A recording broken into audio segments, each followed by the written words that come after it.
क्या आपने कभी सोचा है कि ब्रह्मांड का अंत कैसे होगा? चलिए जानते हैं। वैज्ञानिक को ब्रह्मांड की उत्पत्ति की बजाय उसके अंत पर चर्चा करना ज्यादा भाता है। ऐसे सैकड़ों तरीके हैं जिनसे पृथ्वी पर जीवन का खात्मा हो सकता है। पिछले वर्ष रूस में हुआ उल्कापात इन्हीं भिन्न संभावनाओं में से एक है। लेकिन समस्त ब्रह्मांड के अंत के तरीके के बारे में सोचना थोड़ा कठिन है। लेकिन हमें अनुमान लगाने, विभिन्न संभावनाओं पर विचार करने से कोई रोक नहीं सकता है। ब्रह्मांड की उत्पत्ति के सबसे ज्यादा मान्य सिद्धांत महाविस्फोट द बिग बैंग के अनुसार अब से लगभग 14 अरब वर्ष पहले एक बिंदु से ब्रह्मांड की उत्पत्ति हुई है। उस समय ब्रह्मांड के सभी कण एक दूसरे से एकदम पास पास थे।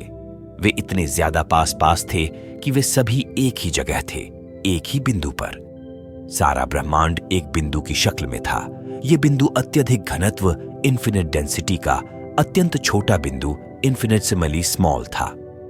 ब्रह्मांड का यह बिंदु रूप अपने अत्यधिक घनत्व के कारण अत्यंत गर्म इन्फिनिटली हॉट रहा होगा। इस स्थिति में भौतिकी, गणित या विज्ञान का कोई भी नियम काम नहीं करता है। यह वह स्थिति है जब मनुष्य किसी भी प्रकार अनुमान या विश्लेषण करने में असमर्थ है। काल या समय भी इस स्थिति में रुक जाता है। दूसरे शब्दों में काल या समय के कोई मायने नहीं रहते हैं। इस स्थिति में किसी अज्ञात कारण से अचानक ब्रह्मांड का विस्तार होना शुरू हुआ। एक महाविस्फोट के साथ ब्रह्मांड का जन्म हुआ और ब्रह्मांड में पदार्थ ने एक दूसरे से दूर जाना शुरू कर दिया। हम जानते हैं कि समस्त ब्रह्मांड 4 मूलभूत बलों से संचालित है। ये बल है विद्युत चुंबकीय बल, कमजोर तथा मजबूत नाभिकीय बल और गुरुत्वाकर्षण बल। इन चारों बलों में से पहले 3 बल अर्थात विद्युत चुंबकीय बल, कमजोर तथा मजबूत नाभिकीय बल, चौथे बल गुरुत्वाकर्षण बल से अत्यधिक शक्तिशाली है, लेकिन अत्यंत कम दूरी पर प्रभावी है। गुरुत्वाकर्षण बल सबसे कमजोर बल होते हुए भी अत्यधिक दूरी पर प्रभावशाली होता है। यह वह बल है जिसने ब्रह्मांड को एक आकार दिया है। इस बल के प्रभाव से पदार्थ के कण एक दूसरे की ओर आकर्षित होते हैं और ग्रह, तारे, आकाशगंगा का निर्माण करते हैं। सारे ब्रह्मांड के पिंड इसी बल के कारण अपने आकार में है। यही नहीं, ब्रह्मांड के पिंड आपस में एक दूसरे से गुरुत्वाकर्षण बल के कारण ही बंधे हुए हैं।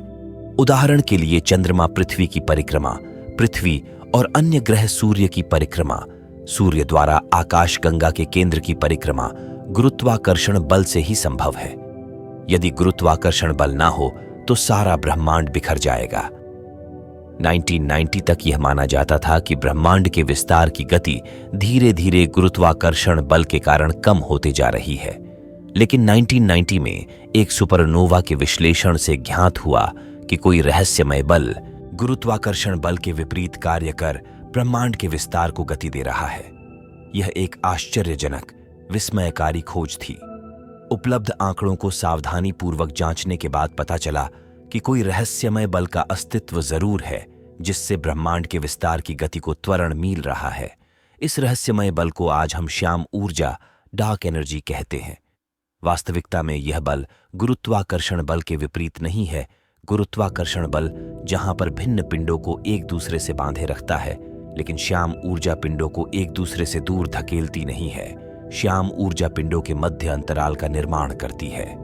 इसे कुछ इस तरह से माने कि आप और आपका मित्र किसी दरार के दोनों ओर खड़ी ढे हैं और किसी कारण से दरार के चौड़ाई बढ़ाते जा रही है।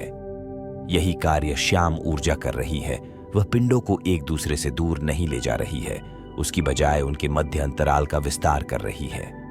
अब कुल मिलाकर स्थिति यह है कि गुरुत्वाकर्षण बल विभिन्न खगोलीय संरचनाओं को आपस में बांधे हुए है। दूसरी ओर श्याम ऊर्जा के प्रभाव से ब्रह्मांड के विभिन्न पिंडों के मध्य अंतराल BRA चल रहा है। हमारे ब्रह्मांड का अंत कैसे होगा, इन्हीं दोनों बलों के मध्य चल रही इस रस्साकशी पर निर्भर है। अगर आपको यह वीडियो पसंद आई तो वीडियो को लाइक करें और चैनल को सब्सक्राइब करें। धन्यवाद।